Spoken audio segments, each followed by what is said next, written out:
لمن الارض ومن فیہا قل لمن الارض ومن فیہا میرا پاک پیغمبر ان مکے کے مشرکوں سے پوچھ کہ کس کی یہ زمین اور جو کچھ زمین میں یہ کس کا ہے، اگر تم جانتے ہو تو جواب دو۔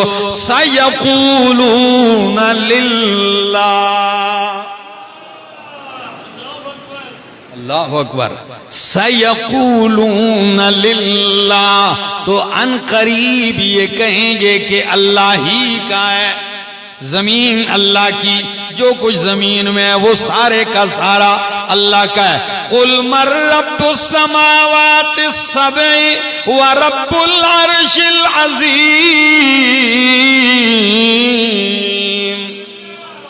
میرا پیارا پیغمبر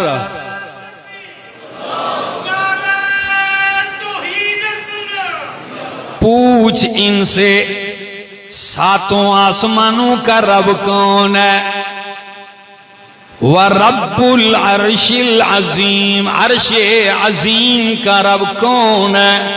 میرا پیغمبر ان مکے کے بت پرستوں سے پوچھ، تو قرآن کہتا ہے سَيَقُولُونَ لِلَّهِ، وہ کہیں گے کہ آسمان و زمین بلکہ ساتوں آسمان عرش عظیم کا رب کون ہے؟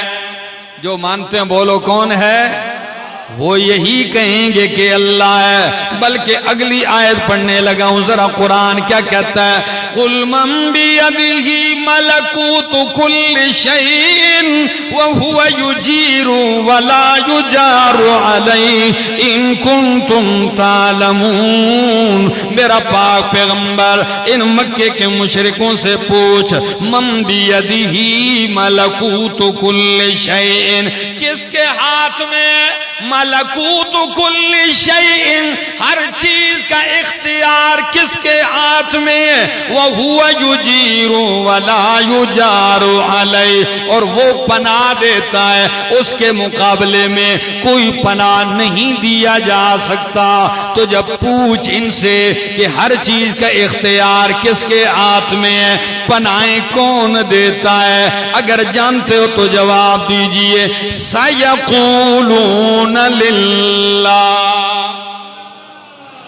تو وہ کہیں گے کہ پناہیں دینے والا اللہ، ہر چیز کا اختیار رکھنے والا اللہ۔ تو جب مکے کا مشرک یہ ساری باتیں مانتا ہے تو وہ ان آیتوں کو نکالنے یا بدلنے کا مطالبہ نہیں کر رہا۔ پھر میں پوچھتا ہوں کہ وہ کون سی آیت ہے جو مکے کے مشرک کو چبھتی تھی، جس کے بارے میں وہ کہتا ہے بدل ہو، قرآن بدل دے، یہ آیتیں نکال دیجئے۔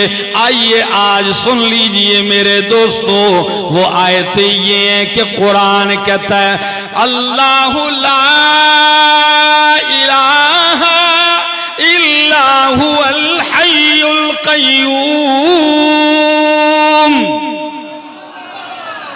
اللہ لا الہ الا ہو، کہ اللہ ہی الہ ہے، لا الہ کوئی حاجت روا الہ نہیں، الا ہو مگر کون ہے؟ وہ یہ نہیں مانتے کہ الہ اکیلا اللہ ہے، وہ کہتے تھے اور بھی الہ ہے، بلکہ ان کو جھگڑا اس آیت میں تھا اجعل الآلہۃ الہا واحدا،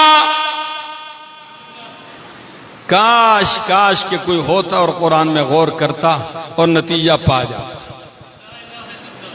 کیا کہتے ہیں اجعل الآلہۃ، کیا اس پیغمبر نے تمام آلہہ کو ایک ہی الہ بنا دیا؟ سب کو رد کر کے، سب کی نفی کر کے یہ کہتا ہے الہ واحدہ، کہ ایک ہی الہ ہے۔ ان ھذا لشیء عجاب، یہ بڑی عجیب بات ہے، یہ ہماری سمجھ میں نہیں آتی۔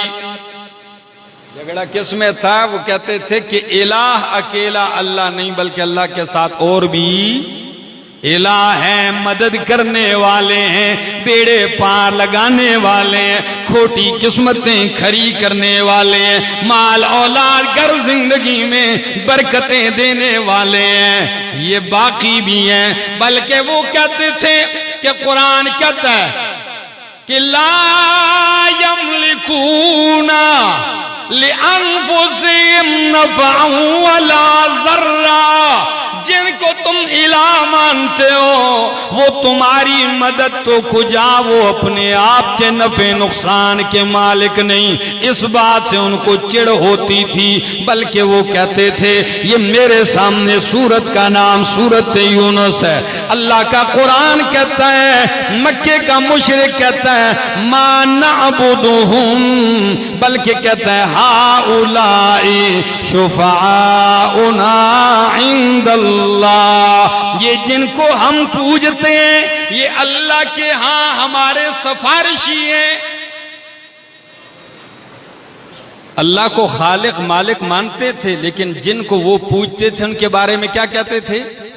یہ اللہ کے ہاں ہمارے سفارشی ہیں۔ کیا مطلب ہے؟ کہ اللہ ساڑی سندا نہیں تے انہاں دی موڑدا نہیں، ساڑی انہاں دے اگے تے انہاں دی انہاں دے اگے، یہی یہ ہمارے سفارشی ہیں۔ اور قرآن تیسرے مقام پہ کہتا ہے، یہ میرے سامنے اللہ کا قرآن ہے اور سورت کا نام ہے سورت زمر، 24واں پارہ ہے، دوسری آیت قرآن کیا کہتا ہے؟ الا للہ الدین الخالص،